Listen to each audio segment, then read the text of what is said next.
Praise lord. అందరూ బాగున్నారు కదా. వాక్యంలోకి వెళ్ళే ముందు ప్రార్థించాను. స్తోత్రం స్తోత్రం సర్వోన్నతుడ సర్వశక్తిమంతుడ కృపామయడానికి లెక్కలేని స్తోత్రాలు నాయన. గడిచిన కాలం అంతే మమ్మల్ని కాచి కాపాడి సజీవ రెక్కలలో ఉంచినందుకు నీకు స్తోత్రాలు నాయన. ప్రభా, వినుట ద్వారా విశ్వాసం కలుగుటకు సహాయం చేయమని అడుగుతున్నాం ప్రభా. ఈ శ్రమ దినాలలో ప్రభా రెండవ రోజున మమ్మల్ని నిలవబెట్టినందుకు నీకు లెక్కలేని స్తోత్రాలు చెల్లించుకుంటున్నాం ప్రభా. ఉపవాసం ఉంటున్న ప్రతి ఒక్క బిడ్డని ప్రభా, వారి ప్రార్థనలు ఆలకించి ప్రభా వారి విన్నపములకు సమాధానం ఇవ్వమని అడుగుచున్నాను తండ్రి.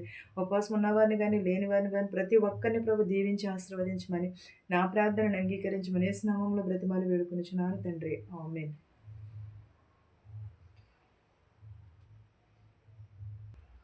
మత్తయి సువార్త 21-22 అధ్యాయం చూద్దామండి. మీరు ప్రార్థన చేయనప్పుడు వేటిని అడుగుదురు అవి దొరికినవని నమ్మిన ఎడల మీరు వాటన్నిటిని పొందుదురు. ఏంటదండి? మనం ప్రార్థన చేయించినప్పుడు ఏమి అడిగినాను కూడా అది దొరికినదని మనము నమ్మాలి. నా ప్రియ స్నేహితులారా, నేడు మీరు ప్రార్థనలో వేటిని అడుగుదురు అవన్నీ కూడా మీకు దొరికినవని మీరు నమ్మినట్లయితే వాటన్నిటిని కూడా మీరు నిశ్చయముగా పొందుకుందురు. మీరు అడిగిన వాటన్నిటికి కూడా దేవుడు తన యొద్ద నుండి జవాబులు పొందుకోవాలి. మన జవాబులు ఇస్తూ ఉంటాడు దేవుడు. ఏంటంటే మనం అడిగినది దేవుడు ప్రతిదీని కూడా చేస్తాడు. అవన్నిటికీ కూడా సమాధానమును జవాబును పొందుకొనవాలేనని ఆయన మీ పట్ల కోరుచున్నాడు. కానీ ఎందుకనగా ఏకైక మార్గమును మీరు దేవుని విశ్వసించుటయే గనుక మనం దేవుని మార్గమును విశ్వసించుటయే గనుక మనం విశ్వసించినది ప్రతిదీని కూడా దేవుడు సాధ్యమును చేస్తానన్నాడు. మీరు దేవునిని విశ్వసించిన వెనకనే మీరు తప్పకుండా జవాబును పొందగలుగురు అని విశ్వసించుడి. అందుకే నేటి వాగ్దానంలో బైబిల్ నుండి మత్తయి సువార్త 21:2 వచనం చదువుకున్నాము కదండి. ఏమని? మరియు మీరు ప్రార్థన చేయనప్పుడు వేటిని అడుగుదురో అవి దొరికినవని నమ్మిన ఎడల మీరు వాటన్నిటిని కూడా పొందుదురు అని వ్రాయబడి ఉన్నది. ఈరోజు మీరు ప్రతి ఆశీర్వాదములు కూడా కలిగి ఉండవలెనని ప్రభువు మీ పట్ల కోరుచున్నాడు. జవాబులు యందు నమ్మిక ఉంచుడి. పరలోకము నుండి అవి ఇప్పుడు వచ్చుచున్నవి. ఇప్పుడు దేనిని మనము విశ్వసించాలి అని చూచినట్లయితే మొట్టమొదట దేవుడు మన ప్రార్థనలకు జవాబు అనుగ్రహించాడని మనము విశ్వసించాలి. అందుకే బైబిల్ నుండి మార్కు సువార్త 11:24 అధ్యాయంలో ఇలాగ వ్రాయబడి ఉన్నదండి. వచనంలో మనము చూచినట్లయితే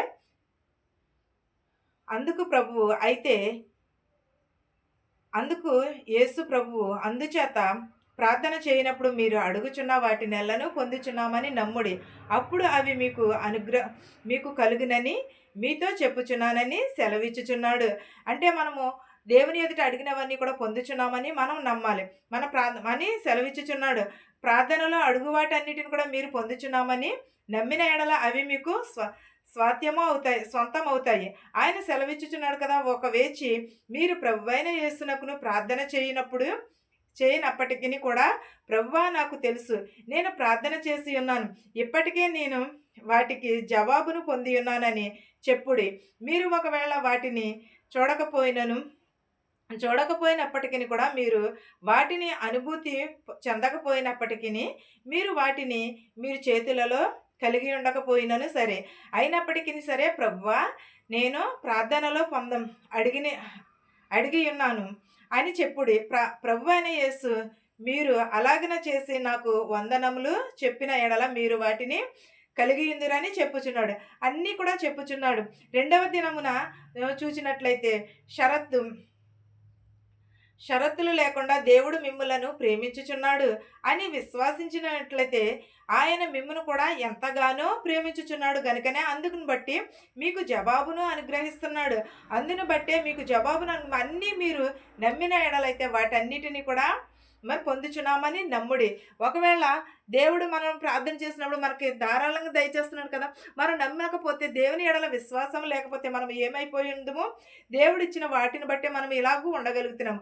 మనం ప్రార్థన చేయించినప్పుడు ఏం అడుగుచున్నామో అవన్నీ కూడా పొందుకుని ఉన్నామని మనము నమ్మాలి.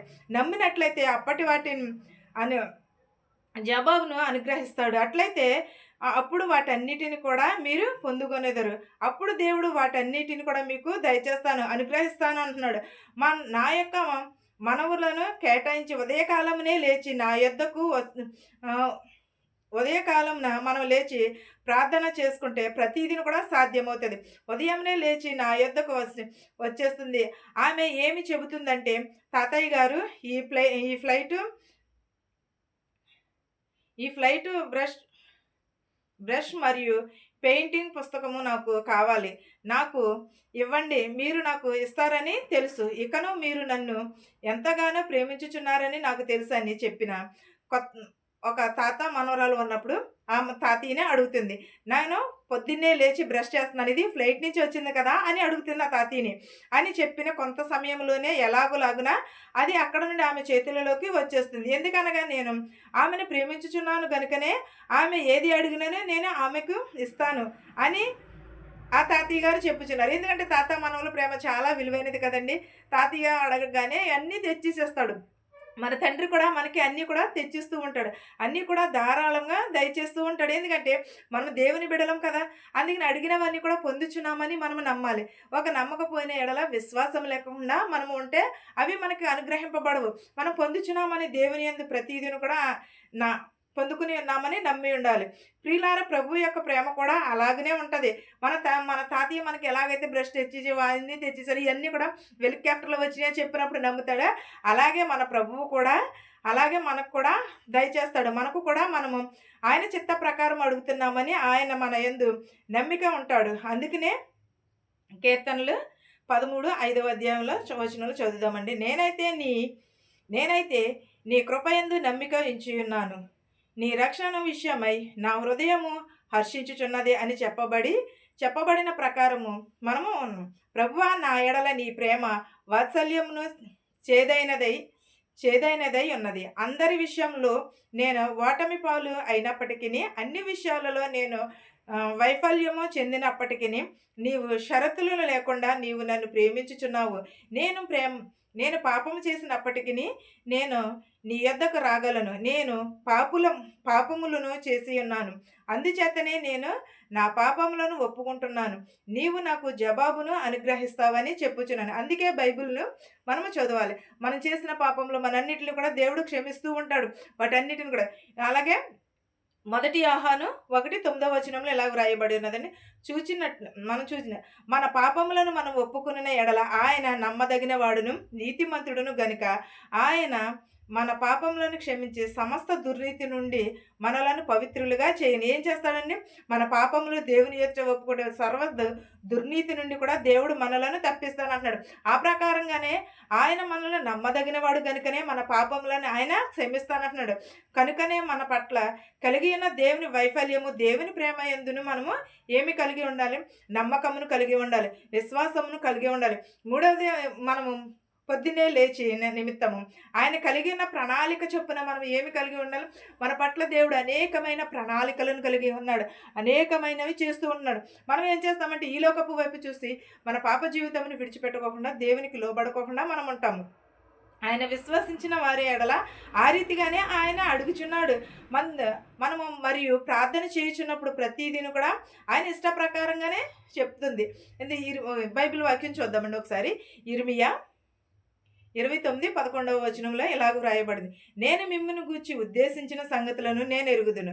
రాబోవు కాలమందు మీకు నిరీక్షణ కలిగినట్లు అవి సమాధానకరమైన ఉద్దేశములే గాని హానికరమైనవి కావు. ఇదే యెహోవా వాక్కు అంటున్నాడు. ఏంటది? సమాధానకరమైన ఉద్దేశములేని కానీ ఇది హానికరమైనవి కాదు. ప్రకారము మేము ఏమి చేయాలో కూడా నాకు తెలియదు. మనము హానికరమైనవి వచ్చినప్పుడు మనకి ఏం చేయాలో మనకి తెలియదు. ఏ నిమిషంలో ఏమి ఆలోచించాలో మనకి మైండ్ అలా స్ట్రక్ అయిపోతూ ఉంటుంది. కానీ అప్పుడు ఎవరిని అడగాలి? దేవునిని అడగాలి. దేవునిని అడిగి మనము ప్రార్థన చేస్తూ ఉంటాం కదా. ప్రార్థన చేసినప్పుడు ప్రభువా, నాకు ఈ శోధన వచ్చింది, ప్రభువా నా ఇంట్లో కుటుంబంలో ఇది వచ్చింది, నా శోధనను తొలగించి మనం దేవుని ప్రార్థించినప్పుడు ఆ శోధన తొలగినదని మనము నమ్మాలి. నమ్మిన ఎడల ప్రతి వారికి సాధ్యమనే అని అంటున్నాడు. సమాధానమును సమాధానమైన ఉద్దేశములే కానీ ఇవి హానికరమైనవి కాదన్నాడు. ఇది ఎవరి వాక్కు? యెహోవా వాక్కు అని అన్నాడు.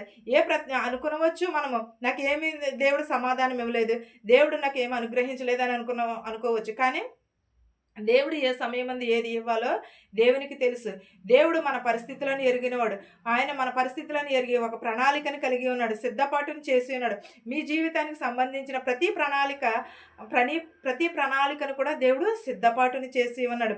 ఇది మీకు వర్ధిల్లుటకు కొరకును మాత్రమే కాదు, దేవుడు ఇప్పటికే మీ కొరకు ప్రణాళిక చేసి ఉన్నాడని నమ్ముడి. ప్రభువా నాకు ఇది ఇవ్వుము, అది ఇవ్వుము అని ఎప్పుడూ కూడా ఏ మాత్రమును కూడా ప్రార్థన చేయకూడదు. కేవలము ప్రభువా నీ చిత్త ప్రకారము మాత్రమే మాకు చెయ్యము అని ప్రార్థన చేయాలి. నీవు మా కొరకు ఏమి రూపింపబడి ఉన్నావో, ఏమి చేసి ఉన్నావో నాకు అనుగ్రహింపుము అని ప్రార్థన చేయాలి. భవిష్యత్తు నాకు తెలియచేయము అని ప్రార్థన చేయాలి. ఆ గడియ జరుగుచున్నవి ఇక్కడ మునుపటి కంటే ఇక్కడ ఇప్పుడు ప్రణాళికలను నా కొరకు సిద్ధపాటు చేయమని దేవుని యందు మనము ప్రార్థన చేయాలి. భూమిని సృజింపక మునిపే దేవుడు మనలను సృజింపక మునిపే దేవుడు భూమిని సృజించాడు. అలాంటినప్పుడు మన కొరకు దేవుడు ప్రణాళికను కలిగి ఉన్న సిద్ధపాటును చేసి ఉన్నాడు గనుక మన జీవితంలో ఈ రోజున ఎలాగూ పరచబడి ఉన్నవి, నెరవేర్చబడవలసినవి అనేకమైనవి. అలాగే మనము కూడా దేవుని యందు విశ్వాసమును ఉంచాలి, దేవుని యందు నమ్మకమును ఉంచాలి. ఈ వాక్యమును మీకును మాకును కూడా ప్రతి ఒక్కరికి కూడా తోడయ్యుండును గాక. ఆమేన్. ప్రార్థించుకుందాం. స్తోత్రం స్తోత్రం ప్రభు, సర్వోన్నతుడ సర్వశక్తిమంతుడ కృపామయుడ, నీకు లెక్కలేని స్తోత్రాలు నాయన ప్రభు. వినిచిన వారికి, చూచుచిన వారికి, ప్రతి ఒక్కరికి ప్రభా మారు మనసు దయచేయమని అడుగుతున్నాను ప్రభా. విరిగి నలిగిన హృదయంలో దయచేయమని అడుగుతున్నాను ప్రభా. నా శత్రువులు మిత్రులు దీవించిన ఆయన ప్రభా, ధనికులనేమి భేదాలనేమి దీవించమని అడుగుతున్నాను ప్రభా. అనేకమైన ఆత్మలను రక్షించే భాగ్యంలో దయచే ప్రభా. ప్రతి ఒక్కరు ప్రభా మారు మనసు పొందుటకు సహాయం చేయ ప్రభా. ఈ ఉపవాస దినాలలో ప్రభా ఉన్న ప్రతి ఒక్కరు ప్రభా శాతాన్ని శోధనకు లొంగకోకుండా ప్రభా నీ యందు భయభక్తులు కలిగి జీవించటకు సహాయం చేయమని అడుగుతున్నాను నేను ప్రభా. ఎవరెవరైతే ఏ చేతి పనులైతే చేస్తున్నారో వారి చేతి పనులను దీవించిన ప్రభా. ఎవరెవరైతే ఏ వాహనంలో అయితే నడుపుచున్నారో ప్రభా, వారి వాహనములను ప్రభా సురక్షితంగా చేర్చమని అడుగుచున్నాను ప్రభా. వారి వాహనంతో వారి గృహాలకు చేర్చమని అడుగుచున్నాను నాయన ప్రభా. ప్రతి ఒక్కరి కుటుంబాలలో శాంతిని సమాధానమును దయచేయమని అడుగుచున్నాను నాయన ప్రభా. ప్రతి ఒక్కరికి ప్రభా నిరాక్షణ భాగ్యమును దయచేయమని అడుగుచున్నాను ప్రభా. విరిగి నలిగిన హృదయమును దయచేయమని అడుగుచున్నాను నాయన ప్రభా. మారు మనసు దయచే ప్రభా. నేను ప్రభా శత్రువులు మిత్రులు దీవించిన ఆయన ప్రభా అని ప్రతి ఒక్కరికి ప్రభా కుటుంబాలలో శాంతిని సమాధానమును దయచే ప్రభా. ఇతర దేశాల్లో పనిచేసుకుంటున్న వారికి శక్తిని బలమును దయచే ప్రభా. పీసీసీకి వెలుచున్నారు, మెడికల్కి వెలిచిన సఫలతను దయచేయమని అడుగుచున్నాను ప్రభా. ప్రతి ఒక్కరికి నీ రక్షణ భాగ్యమును దయచేయమని అడుగుచున్నాను నేను ప్రభా. ధనికులనేమి భేదాలనేమి దీవించమని అడుగుచున్నాం ప్రభా. అనేకమైన చోట్ల మీటింగ్స్ జరుగుతున్న ప్రభా, మీటింగ్స్ను ప్రభు సఫలతను దయచేయమని అడుగుచున్నాను నాయన ప్రభా. నా కుటుంబమును కూడా జ్ఞాపకం చేసుకోమని అడుగుచున్నాను ప్రభా. నిత్యము నిన్ను స్తుతించే భాగ్యమును మాకు దయచేయమని, నా ప్రార్థనను అంగీకరించమని యేసు నామములో బ్రతిమాలి వేడుకొనుచున్నాను తండ్రి. ఆమేన్. పరలోకమందున్న మా తండ్రి, నీ నామం పరిశుద్ధపరచబడును గాక, నీ రాజ్యం వచ్చును గాక, నీ చిత్తము పరలోకమందు భూవెందు నెరవేరినట్లును మా దినాహారం నేడు మాకు దయచేయము. మరణస్థులను మేము క్షమించిన ప్రకారము మరణమును క్షమించము. దుష్టు నుండి శోధన నుండి తప్పించము. రాజ్యమును శక్తియు మహిమయు నిరంతరము నీవై ఉన్నావు మా తండ్రి. ఆమేన్. చూచుచున్న వారికి, వినిచున్న వారికి, ఉపవాసం ఉంటున్న ప్రతి ఒక్క బిడ్డకిని నీ కృప తోడై ఉండును గాక. ఉపవాసం తోడుండమని అడుగుచున్నాను తండ్రి. ఆమేన్. ఆమేన్. అందరికీ వందనాలు.